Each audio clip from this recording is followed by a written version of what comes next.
Yeah, we'll start off with a little bit introduction for next gen accounting. So I'm Steven, and this is my partner Tom. Um, so today we're gonna explore a little bit about on the topic of BC business regulations regarding licensing and permits.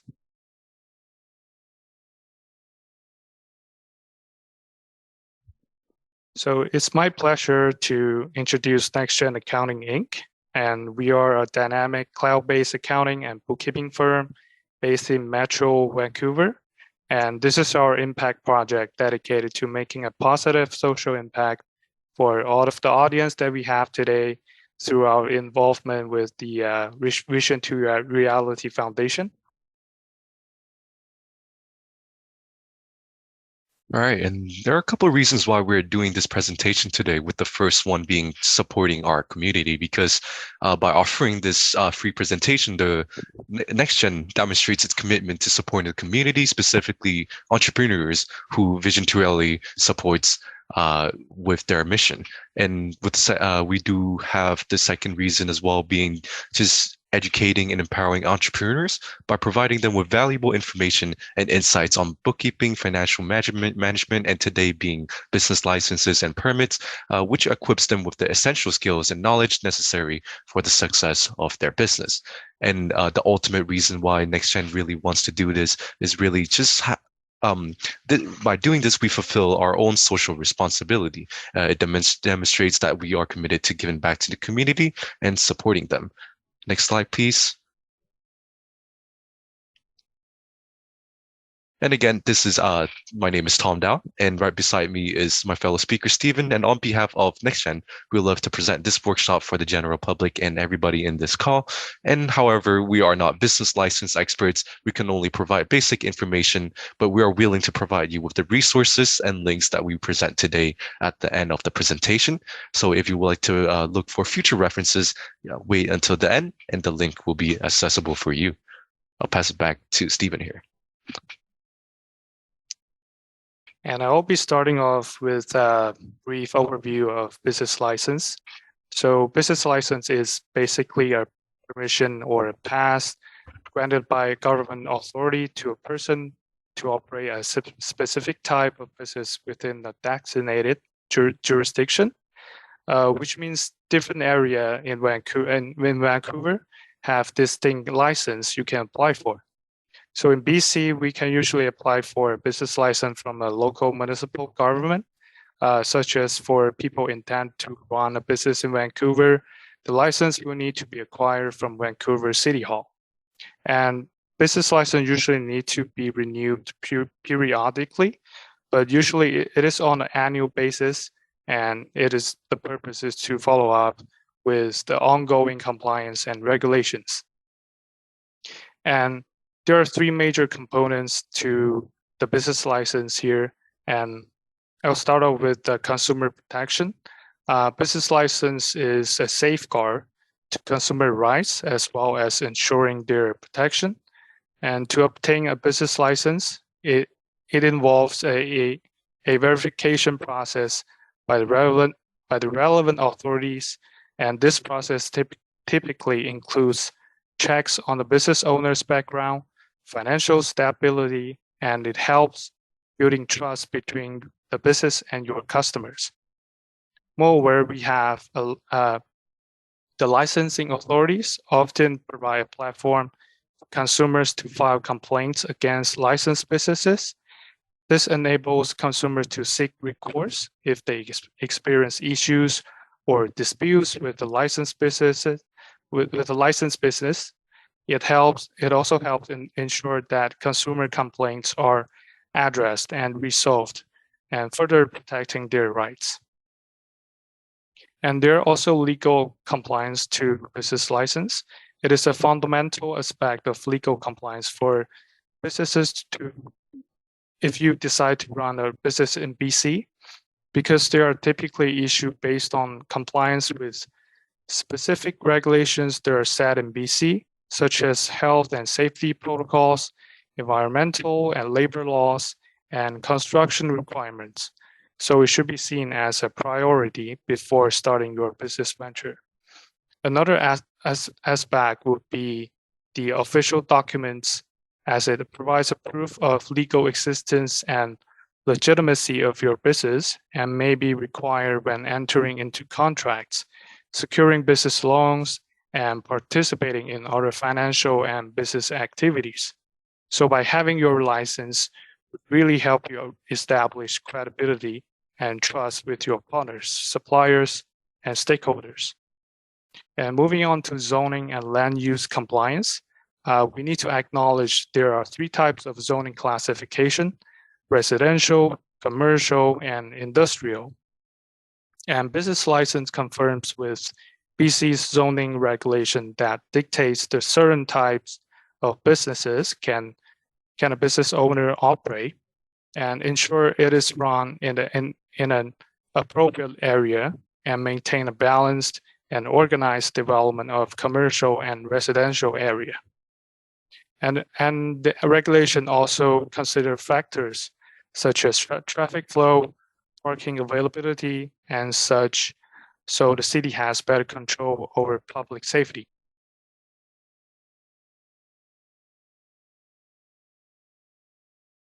So there are many types of license you can apply for here in BC.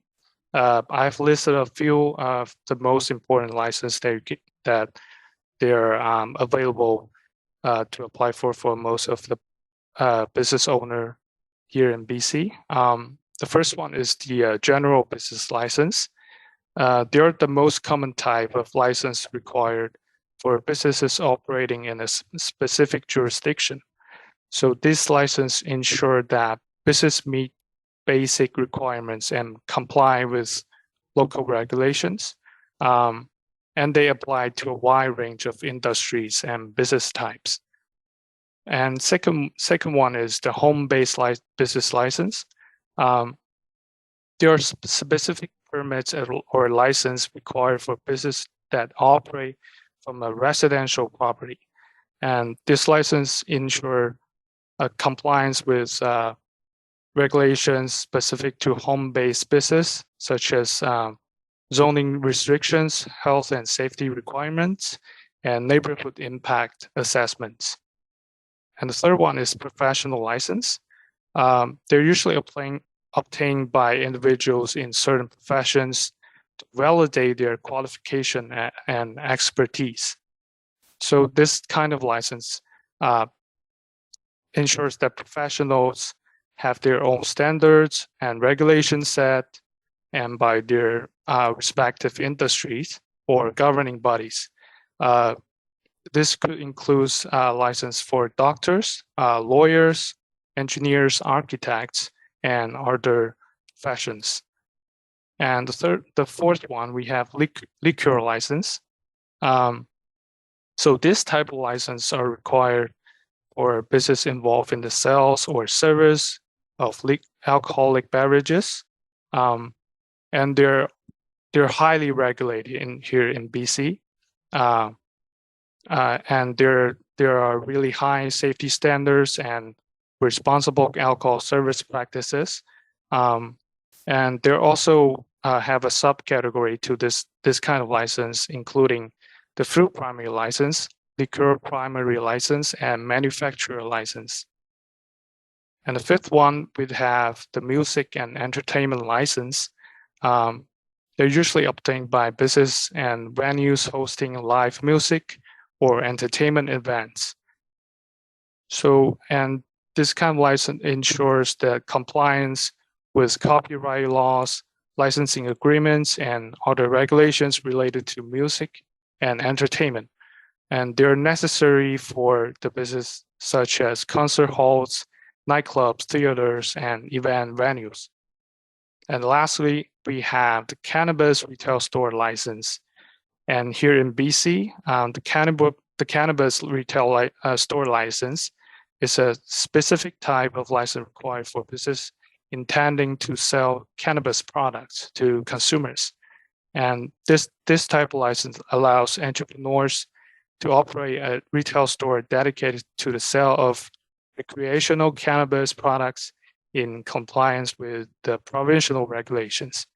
And in the context of Vancouver, it has created a specific bylaws and licensing process to regulate and manage the operation of cannabis retail stores within its jurisdictions. All right. And now we're going to quickly talk about permits.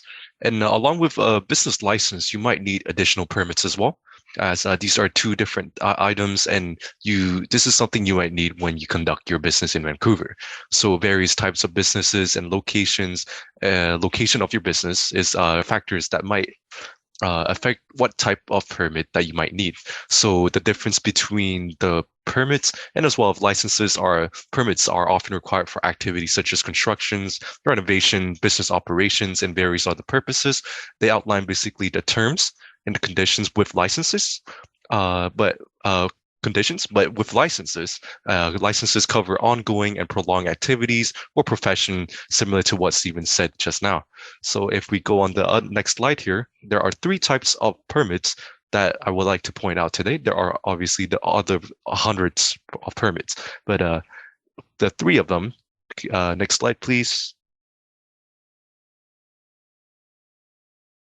are commercial business permits, health operating permit, sidewalk activities, and parks permit.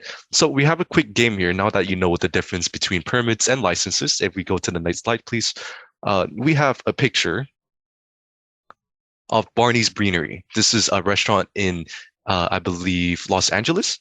I believe it's a pub. But the question for everybody in chat is, how many permits do you think this restaurant are required to turn the way that they're looking right now? Permits, I mean. So excluding all the licenses, and hypothetically, it's in Vancouver as well, and with the understanding of the difference between permits and licenses, give me a number.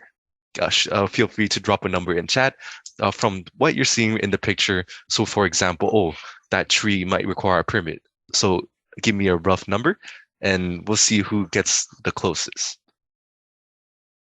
We're getting several numbers here with the range to 2 to 5. Yeah, if you can't see the chat, there's some 3s and 4s and someone said 5. All right. Perfect. Thank you. So we got a few correct answers here. We got one as 6. So we go to the next slide. We have the answer here. Next slide, please. There are actually 4 permits that are required to have their business the way that they are today. So with the first one being the sign, Barney's Beanery, that's something you will need for your establishment when you set up your store. And the awning itself is something that is required as well. So if, according to the Vancouver City of Vancouver, if the awning is installed on the outside of the commercial or industrial building, so for example, in the first floor here, you will need an awning permit. And a hidden one is the lighting for the awning itself. This is quite an interesting point because this is something you would need separately. If you want to light up your awning around your store or outside your store, I mean, you need the electrical permit by itself. And last but not least, as BC people, we love our patios. That's something that requires the permits as well. And there, if we go to the next slide here, there are actually 3 types of permits that you might see when you go to eat at your favorite restaurant in Vancouver, with the first one being the curbside patio permit, being on the curb, so next to the parking stalls and stuff like that, and the 2 other ones being large sidewalk patio permit and the small sidewalk patio permit. So now that you know that this is something that the business need, it's pretty neat to know. So next slide, please. And the next slide will show you all other potential permits that you might not know that all other business might require. So for example, for example, produce and flower displays permit. So if you are planning to run a grocery store, having those produce or flower displays outside your grocery store is something that will be required as well. And if you plan to have wastewater discharge from your restaurant per se, that's something you might need.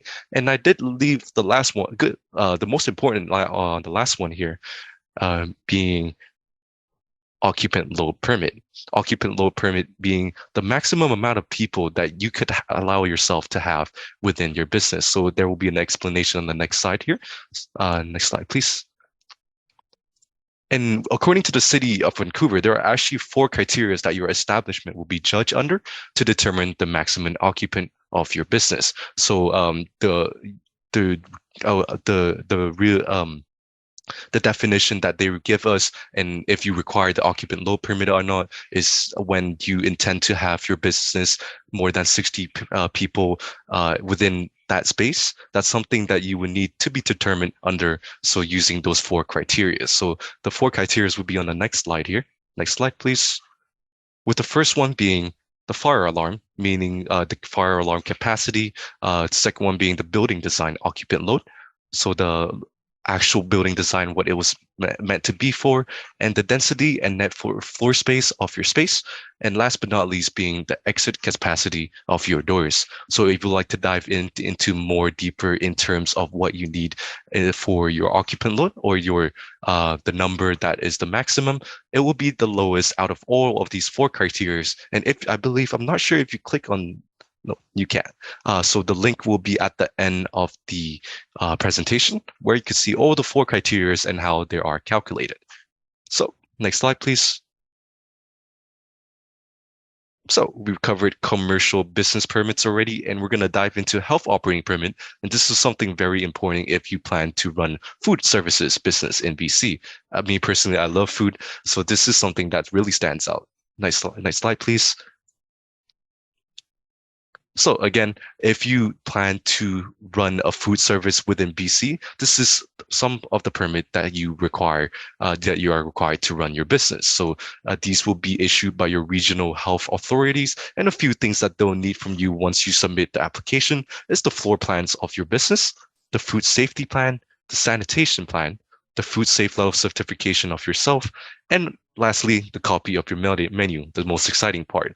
And there are other requirements as well, being the health and fire inspection done within your city. So checking receipted for that. And last but not least, the grease interceptors. These will be installed in your sewage remover so that they could remove the grease from entering your sewage water. Next slide, please. And here's a quick list of neat things or neat permits that you may not know that you might have need if you were to run your business. So if you're a painter or you are a singer, you like to busk at the local park, that's something you require a permit as well. So other than that, there is also yoga. If you plan to do yoga in public parks, you need a permit for that. Your food, your mobile special event vending permit, that's something you might need as well if you plan to sell and showcase your business. And last but not least, the merchandise display permit. And now pass it back to Stephen here, where he talks about the application process of business license. Yeah, I'll run through quick the application process for business license. So at first, you have to determine the specific license requirements for your business. So there are different types of business that you wish to run, but then there are many types of licensing needs that go with the government regulations. And you have to do some research about regulations and laws that apply to your industry and business type. And the second step will be registering your business. And in this step, it includes all kinds of business types, such as sole proprietorship. That will be what's the word? Sole proprietorship, and there will be partnership and there are corporation as well. Once you have determined all of the required license, once you have So this step involves formally establishing your business entity, and you may need to choose a business name and register it with the appropriate registry service, considering the legal structure of your business, whether it's all the one of the 3 types of business type to fulfill any registration requirements. And the third step will be researching your municipal requirements, which is So each city or district may have its own specific regulations and licensing process. So it's crucial for you to research the requirements of the municipal requirements where you intend to operate your business. For example, if you plan to operate a business in Vancouver or Burnaby or Coquitlam, you have to check the respective city's website or contact their municipal government for accurate and up-to-date information. And move on to the fourth step. We'll be gathering your required documentation. So that different license and permits have their own specific documentation needs, and common documents include identification such as proof of business name registration, zoning compliance certificates, permits, and any industry-specific license or certifications. And once you complete all of the 4 steps above, and the final step will be submitting your documentation and pay for any necessary fees. Great, thank you, Stephen. And why do we even consider going for a business license? So there are several reasons why listed on the screen here, with the first one being legal compliance, because having the necessary license ensures that your business operates within the legal frameworks, and this helps you avoid penalty fees, fines, or any legal troubles that could arise from operating without proper authorization. And this goes hand in hand with credibility and trust as well, because this will give your customers a credibility, and it instills trust in them, and it demonstrates that your operations meet the specific standards that your local government has, and it shows that you're committed to professionalism and quality. And this also goes hand in hand as well with the competitive advantage, because by having that specific license or permits, you're giving yourself that competitive advantage that other people might not have, because it shows that you have met certain qualifications, standards, and it differentiates yourself from unlicensed competitors, and it ultimately attracts more customers. And why does this all matter? Because it gives you access to opportunities. By giving yourself more opportunities, that means more business, such as government contracts, partnerships with other licensed businesses as well. And holding all the appropriate licenses expands your potential business opportunities and networking opportunities. All the benefits goes along the lines of consumer protection, public image, and brand reputation. Yeah. Okay, thanks. So thank you everybody for joining us for today's workshop. And thank you especially to Tom and Stephen for donating your time and speaking on this topic, and for sharing your knowledge on licenses and permits, which can, as you can tell from the presentation, can be very complicated and challenging to navigate because of the many licenses out there. So again, the QR code to join our online community and to find out more about V2RF is right here. You can scan it using your phone camera there. And the recording for this meeting will be posted onto our YouTube in about a week. So if you want to review this presentation again, you can on our YouTube. And I want to finally let everybody know that there's a post-attendee survey for this workshop. So please fill it out. It is very helpful for giving Stephen and Tom, even if you just want to say thanks, you can do that in one of the questions in that survey, but it'll pop up as a tab in your browser. So please fill that out. It is very helpful for them. And that's it for us. And thanks again for coming, and thanks again, Stephen and Tom, for sharing your knowledge. You're welcome. Thanks, everyone. Enjoy your Thursday. And I've posted the link just now. And if you would like to learn more, the link will be there for you. All right, thank you.